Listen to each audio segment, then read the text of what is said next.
What happens? What would you expect to happen if we have a full closure of the Strait of Hormuz? Let's say things don't go as planned, the deal falls through, and they don't actually bluff anymore. Then what? Oil would go to $120 a barrel. So it is vital still, the Strait of Hormuz for Of oil. course. There's no question about it. That means the Saudis would be shut out, the UAE would be shut out, and Kuwait would be shut out, and Qatar would be shut out. You'd have all the Gulf states shut off. Okay, well, at that point then, does the U.S. Navy take action and free up the strait?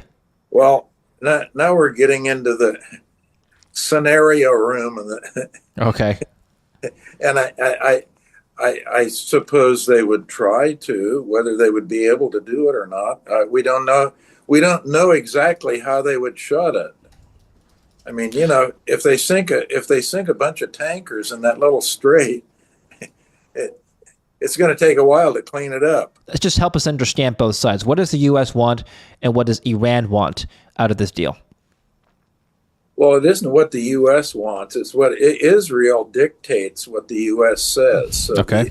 The U.S. isn't an independent operator. They're just echoing what the Israelis tell them to do, what Prime Minister Netanyahu tells them to do. And there are a number of things that Netanyahu and Israel have said that they must have that the Iranians are just not going to go for. They essentially want the nuclear program to be completely dismantled and with no capacity to do anything peaceful or military or anything else. That's one thing. The other thing, they basically want the ballistic missile program in Iran to be defanged. So they basically want Iran to surrender. And Iran is not going to surrender. So the end of story. Plus, the real news in Iran, and I think one reason that the West, meaning who? The United States and Israel. Israel isn't going to do anything in there unless the U.S.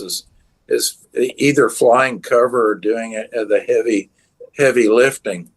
And the reason the U.S. is, they have this big so-called armada there, but the reason they're not doing anything, I think, is that the Chinese have installed with the Iranians very sophisticated radar facilities that weren't there in the June War, by the way. This is very sophisticated stuff. It's more sophisticated than the Russians even have. And we don't know how well that would work, but in principle, it looks like the Iranians could even spot and detect stealth bombers 600 or 700 kilometers away. So that if this radar would work, it would obviously be a complete game changer. Hence the hesitation. A lot of saber rattling and everything, but in fact, no action yet. Can we just expect, is it reasonable to assume that whatever the U.S. and its allies, by extension Israel, wants, Iran is going to succumb to by the end of the week? No. Well, Just what I said. The Iranians have some red lines too, and they're not going to agree to all the conditions that the Israelis want them to agree to, and they're not going to obviously agree to a regime change. And we've been through hundreds of these over 100, not hundreds, but the U.S. has been involved in over 100 regime change operations, attempts to regime change since World War II, and most of them have ended in complete disaster. And if history is a guide, and they did unleash on Iran, it probably would be a complete disaster. Persia's been around for a while, and it's not going anyplace either. I understand, but just help us, the layman, understand why special forces couldn't just go in and take out the president of Iran.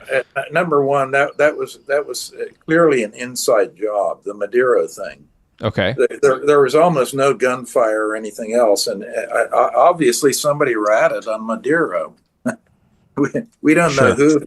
We don't know who for certain, but that part of it is one thing. Doing something like that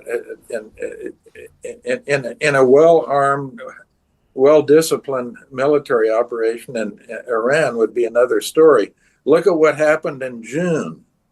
What did we do in June? Well, not too much actually, and we sent you know considerable, not as much as the Armada, but Hmm. we sent quite a bit of firepower in there, and the Israelis were involved too.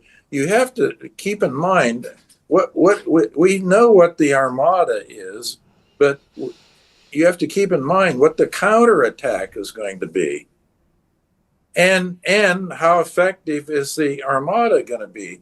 With this new Chinese radar, it might not be quite as effective as the bright boys at the Pentagon think it might be.